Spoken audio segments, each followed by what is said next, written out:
Stave 4, the last of the spirits. The phantom slowly, gravely, silently approached. When it came near him, Scrooge bent down upon his knee, for in the very air through which the spirit moved, it seemed to scatter gloom and mystery. It was shrouded in a deep black garment which concealed its head, its face, its form, and left nothing of it visible save one outstretched hand. But for this it would have been difficult to detach its figure from the night and separate it from the darkness by which it was surrounded. He felt that it was tall and stately when it came beside him, and that its mysterious presence filled him with a solemn dread. He knew no more, for the spirit neither spoke nor moved. "I am in the presence of the ghost of Christmas yet to come," said Scrooge. The spirit answered not, but pointed onward with its hand. "You are about to show me the shadows of things that have not happened, but will happen in the time before us," Scrooge pursued. "Is that so, spirit?" The upper portion of the garment was contracted for an instant in its folds, as if the spirit had inclined its head. That was the only answer he received. Although well used to ghostly company by this time, Scrooge feared the silent shape so much that his legs trembled beneath him, and he found that he could hardly stand when he prepared to follow it. The spirit paused a moment, as observing his condition and giving him time to recover. But Scrooge was all the worse for this. It thrilled him with a vague, uncertain horror to know that behind the dusky shroud there were ghostly eyes intently fixed upon him, while he, though he stretched his own to the utmost, could see nothing but a spectral hand and one great heap of black. "Ghost of the future," he exclaimed, "I fear you more than any spectre I have seen. But as I know your purpose is to do me good, and as I hope to live to be another man from what I was, I am prepared to bear you company, and do it with a thankful heart. Will you not speak to me?" It gave him no reply. The hand was pointed straight before them. "Lead on," said Scrooge. "Lead on. The night is waning fast, and it is precious time to me, I know. Lead on, spirit." The phantom moved away as it had come towards him. Scrooge followed in the shadow of its dress, which bore him up, he thought, and carried him along. They scarcely seemed to enter the city, for the city rather seemed to spring up about them and encompass them of its own act. But there they were, in the heart of it, on 'change, amongst the merchants, who hurried up and down and chinked the money in their pockets and conversed in groups, and looked at their watches and trifled thoughtfully with their great gold seals and so forth, as Scrooge had seen them often. The spirit stopped beside one little knot of businessmen. Observing that the hand was pointed to them, Scrooge advanced to listen to their talk. "No," said a great fat man with a monstrous chin. "I don't know much about it either way. I only know he's dead." "When did he die?" inquired another. "Last night, I believe." "Why, what was the matter with him?" asked a third, taking a vast quantity of snuff out of a very large snuff-box. "I thought he'd never die." "God knows," said the first with a yawn. "What has he done with his money?" asked a red-faced gentleman with a pendulous excrescence on the end of his nose that shook like the gills of a turkey-cock. "I haven't heard." The man with the large chin yawning again. "Left it to his company, perhaps. He hasn't left it to me, that's all I know." This pleasantry was received with a general laugh. "It's likely to be a very cheap funeral," said the same speaker, "for upon my life I don't know of anybody to go to it. Suppose we make up a party and volunteer." "I don't mind going if a lunch is provided," observed the gentleman with the excrescence on his nose, "but I must be fed if I make one." Another laugh. "Well, I'm the most disinterested among you after all," said the first speaker, "for I never wear black gloves and I never eat lunch, but I'll offer to go if anybody else will. When I come to think of it, I'm not at all sure that I wasn't his most particular friend, for we used to stop and speak whenever we met by. Speakers and listeners strolled away and mixed with other groups. Scrooge knew the men and looked towards the spirit for an explanation. The phantom glided on into a street. Its finger pointed to two persons meeting. Scrooge listened again. thinking that the explanation might lie here. He knew these men also perfectly. They were men of business, very wealthy and of great importance. He had made a point of always standing well in their esteem, in a business point of view, that is, strictly in a business point of view. "How are you?" said one. "How are you?" returned the other. "Well," said the first one, "Old Scratch has got his own at last, eh?" "So I'm told," returned the second. "Cold, isn't it?" "Seasonable for Christmas time. You're not a skater, I suppose?" No, something else to think of. Good morning." Not another word. That was their meeting, their conversation, and their parting. Scrooge was at first inclined to be surprised that the spirit would attach importance to conversations apparently so trivial. But feeling assured that they must have some hidden purpose, he set himself to consider what it was likely to be. They could scarcely be supposed to have any bearing on the death of Jacob, his old partner, for that was past, and this ghost province was the future. Nor could he think of anyone immediately connected with himself to whom he could apply them. But nothing doubting that to whomsoever they applied, they had some latent moral for his own improvement, he resolved to treasure up every word he heard and everything he saw, and especially to observe the shadow of himself when it appeared, for he had an expectation that the conduct of his future self would give him the clue he missed, and would render the solution of these riddles easy. He looked about in that very place for his own image, but another man stood in his accustomed corner, and though the clock pointed to his usual time of day for being there, he saw no likeness of himself among the multitudes that poured in through the porch. It gave him little surprise, however, for he had been resolving in his mind a change of life, and thought and hoped he saw this new-born resolutions carried out in this. Quiet and dark beside him stood the phantom, with its outstretched hand. When he roused himself from this thoughtful quest, he fancied from the turn of the hand and its situation in reference to himself that the unseen eyes were looking at him keenly. It made him shudder and feel very cold. They left the busy scene and went into an obscure part of the town, where Scrooge had never penetrated before, although he recognized its situation and its bad repute. The ways were foul and narrow, the shops and houses wretched, the people half-naked, drunken, slipshod, ugly. Alleys and archways, like so many cesspools, disgorged their offences of smell and dirt and the life upon the straggling streets, and the whole quarter reeked with crime, with filth, and misery. Far in this den of infamous resort there was a low-browed beetling shop, below a penthouse roof, where iron, old rags, bottles, bones, and greasy offal were bought. Upon the floor within were piled up heaps of rusty keys, nails, chains, hinges, files, scales, weights, and refuse iron of all kinds. Secrets that few would like to scrutinize were bred and hidden in mountains of unseemly rags, masses of corrupted fat, and sepulchres of bones.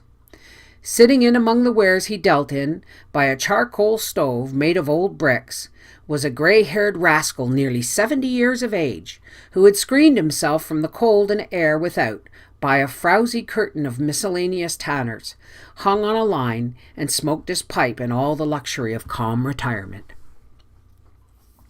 Scrooge and the phantom came into the presence of this man, just as a woman with a heavy bundle slunk into the shop, but she had scarcely entered when another woman, similarly laden, came in too, and she was closely followed by a man in faded black, who was no less startled by the sight of them than they had been upon the recognition of each other. After a short period of blank astonishment in which the old man with the pipe had joined them, they all three burst into a laugh. "Let the charwoman alone to be the first," cried she who had entered first. "Let the laundress alone to be the second, and let the undertaker's man alone be to the third. Look here, old Joe, here's a chance, if we haven't all three met here without meaning it."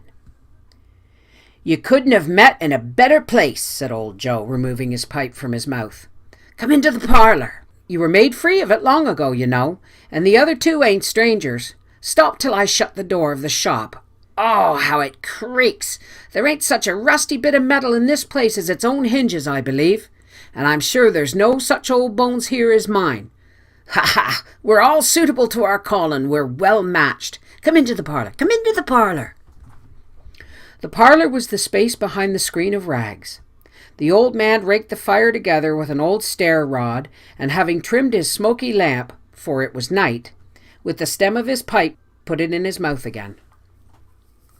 While he did this, the woman who had already spoken threw her bundle on the floor and sat down in a flaunting manner on a stool, crossing her elbows on her knees and looking with bold defiance at the other two.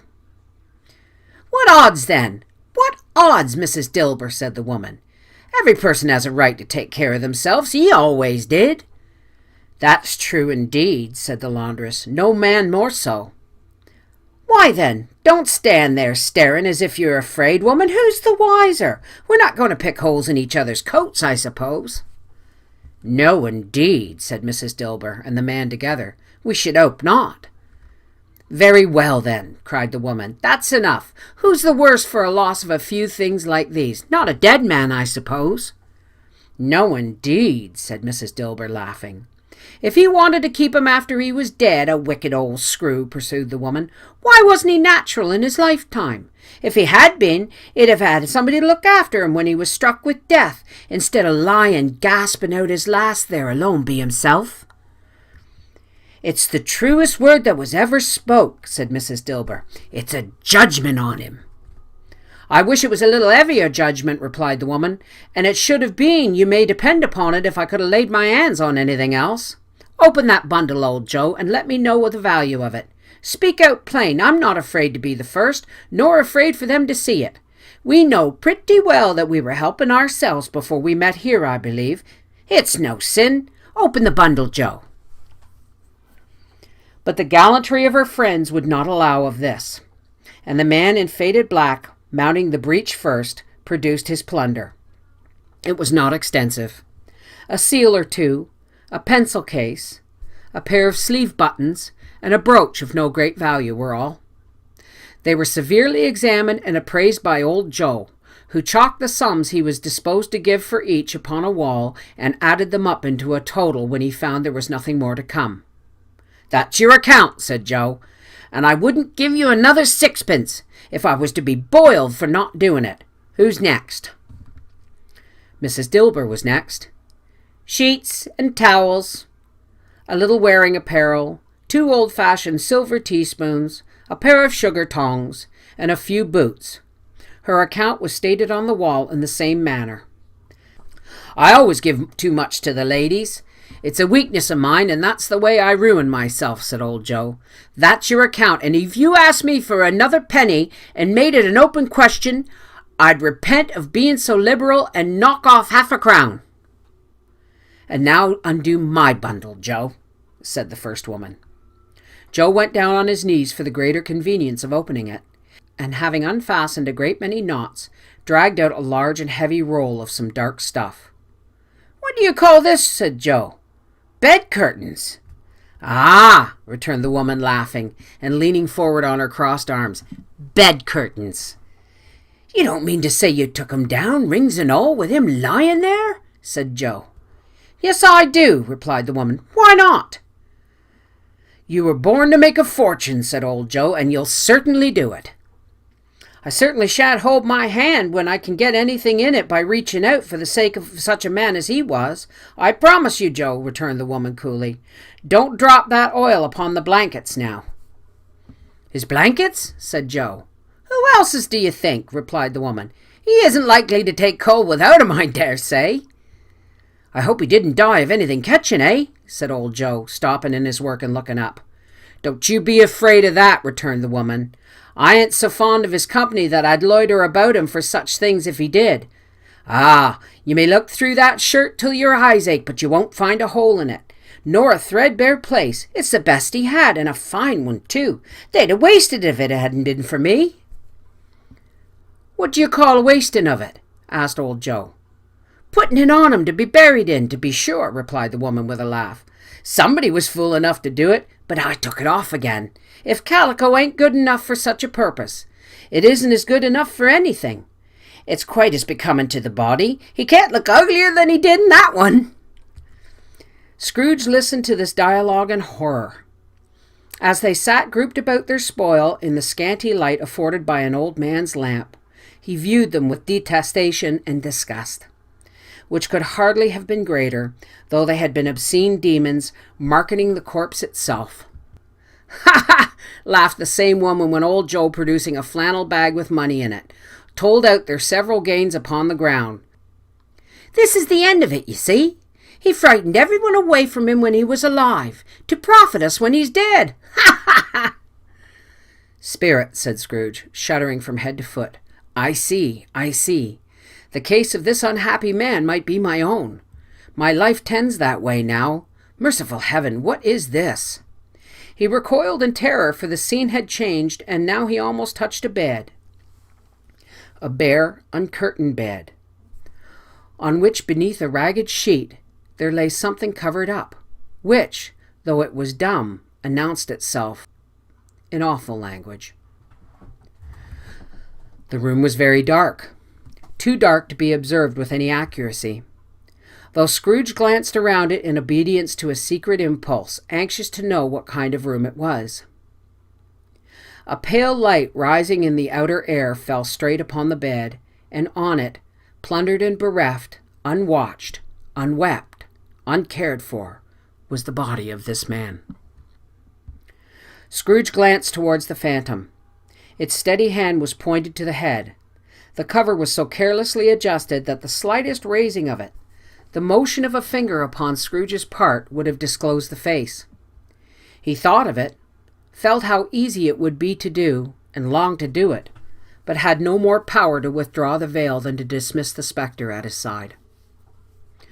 "O cold, cold, rigid, dreadful death, set upon thy altar here, and dress it with such terrors as thou hast at thy command, for this is thy dominion.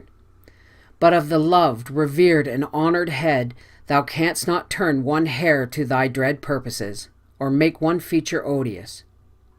It is not that the hand is heavy, and will fall down when released. It is not that the heart and the pulse are still, but that the hand was open, generous, and true, the heart brave, warm, and tender, and the pulse a man's. Strike, shadow, strike, and see his good deeds springing from the wound to sow the world with life immortal."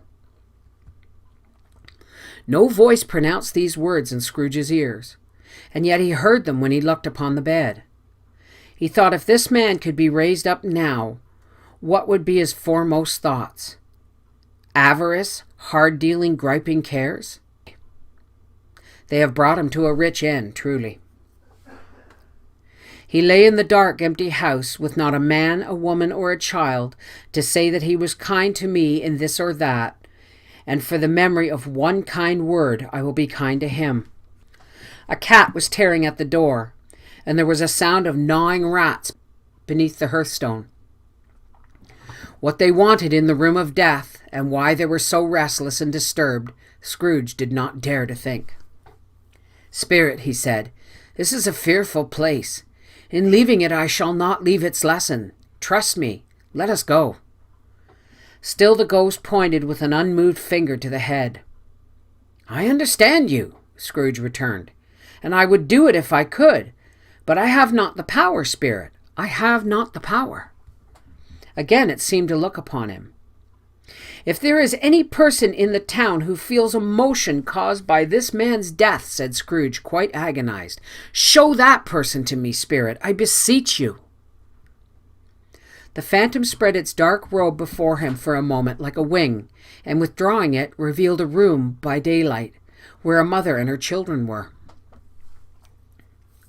She was expecting someone, and with anxious eagerness, for she walked up and down the room, started at every sound, looked out from the window, glanced at the clock, tried, but in vain, to work with her needle, and could hardly bear the voices of the children in their play.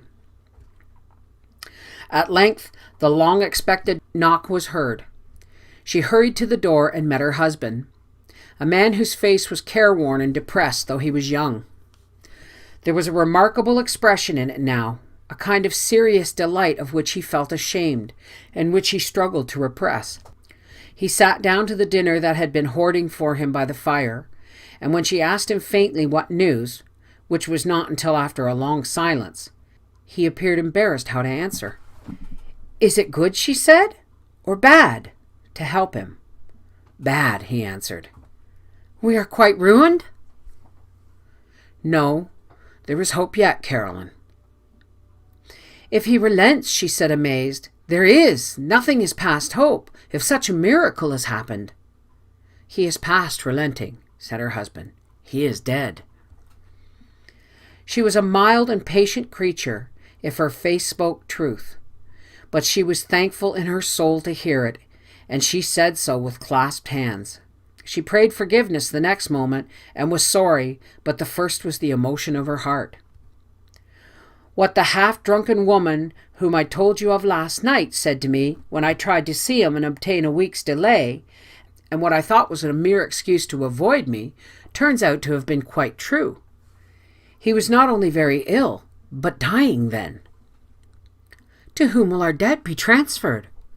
I don't know, but before that time we shall be ready with the money, and even though we are not, it would be a bad fortune indeed to find so merciless a creditor and his successor. We may sleep tonight with light hearts, Caroline. Yes, soften it as they would, their hearts were lighter. The children's faces, hushed and clustered around to hear what they so little understood, were brighter, and it was a happier house for this man's death. The only emotion that the ghost could show him, caused by the event, was one of pleasure. Let me see some tenderness connected with a death, said Scrooge, or that dark chamber spirit which we left just now will be forever present to me. The ghost conducted him through several streets familiar to his feet, and as they went along, Scrooge looked here and there to find himself, but nowhere was he to be seen. They entered poor Bob Cratchit's house, the dwelling he had visited before, and found the mother and children seated around the fire. Quiet. Very quiet. The noisy little Cratchits were as still as statues in one corner, and sat looking up at Peter, who had a book before him. The mother and her daughters were engaged in sewing, but surely they were very quiet. And he took a child and set him in the midst of them. Where had Scrooge heard those words? He had not dreamed them. The boy must have read them out as he and the spirit crossed the threshold. Why did he not go on? The mother laid her work upon the table and put her hand up to her face. The color hurts my eyes, she said. The color? Oh, poor Tiny Tim. They're better now again, said Cratchit's wife. It makes them weep by candlelight, and I wouldn't show weak eyes to your father when he comes home for the world. It must be near his time. Past it, rather, Peter answered, shutting up his book. But I think he has walked a little slower than he used to, these last few evenings, Mother.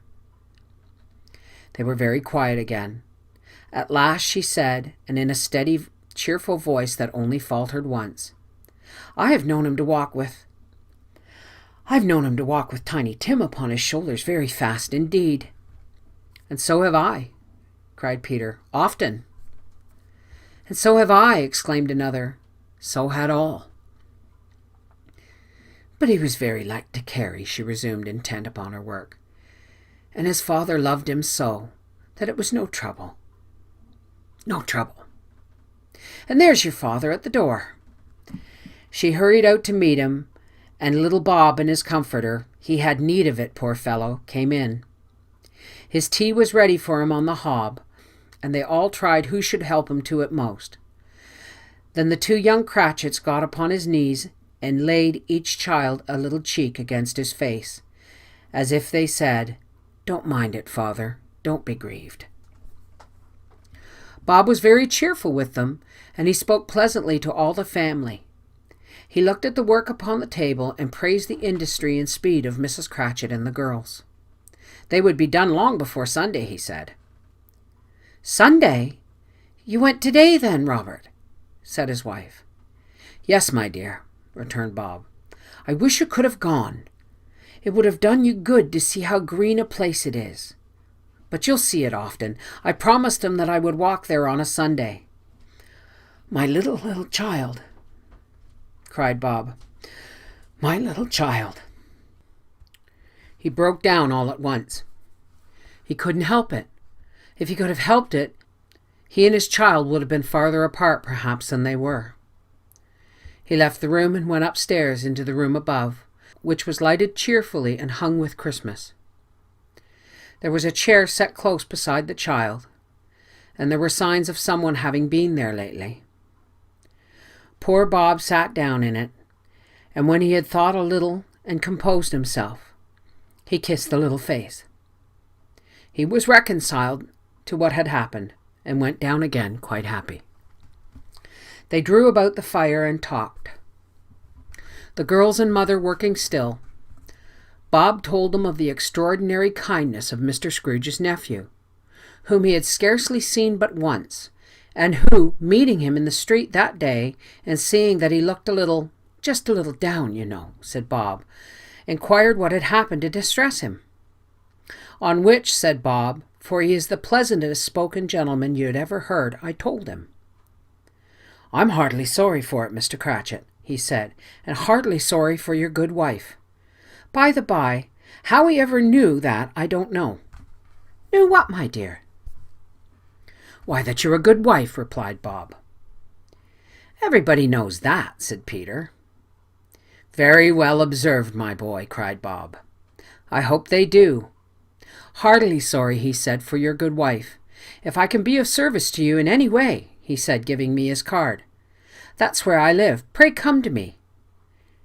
Now it wasn't, cried Bob, for the sake of anything he might be able to do for us, so much as for his kind way that this was quite delightful. It really seemed as if he had known our Tiny Tim and felt with us. I'm sure he's a good soul, said Mrs. Cratchit. You would be sure of it, my dear, returned Bob, if you saw and spoke to him. I shouldn't be at all surprised, mark what I say, if he got Peter a better situation. Only hear that, Peter, said Mrs. Cratchit. And then, cried one of the girls, Peter will be keeping company with someone and setting up for himself. Get along with you, retorted Peter, grinning. It's just as likely as not, said Bob. One of these days, though there's plenty of time for that, my dear. But, however and whenever we part from one another, I'm sure we shall none of us forget poor Tiny Tim, shall we? Or this first parting that there was among us. Never, father, they all cried. And I know, said Bob, I know, my dears, that when we recollect how patient and how mild he was, although he was a little child, we shall not quarrel easily among ourselves and forget poor Tiny Tim in doing it. No, never, father, they all cried again. I am very happy, said little Bob. I am very happy. Mrs. Cratchit kissed him, his daughters kissed him, the two young Cratchits kissed him, and Peter and himself shook hands. Spirit of Tiny Tim, thy childish essence was from God. Spectre, said Scrooge, something informs me that our parting moment is at hand. I know it, but I know not how. Tell me what that man was whom we saw lying dead. The ghost of Christmas yet to come conveyed him as before, though at a different time he thought indeed there seemed no order in these latter visions, save that they were in the future, into the resorts of business men, but showed him not himself. Indeed, the spirit did not stay for anything, but went straight on, as to the end just now desired, until besought by Scrooge to tarry for a moment. This court, said Scrooge, through which we hurry now, is where my place of occupation is, and has been for a length of time. I see the house.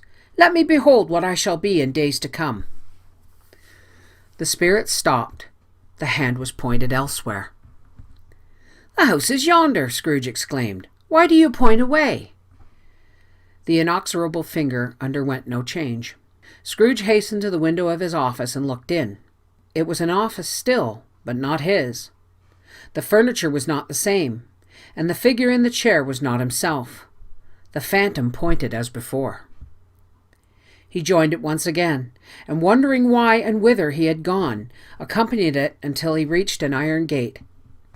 He paused to look around before entering. A churchyard. Here and then, the wretched man whose name he had now to learn lay underneath the ground. It was a worthy place, walled in by houses, overrun by grass and weeds, the growth of vegetation's death, not life, choked up with too much burying, fat with repleted appetite, a worthy place. The spirit stood among the graves and pointed down to one. He advanced towards it, trembling.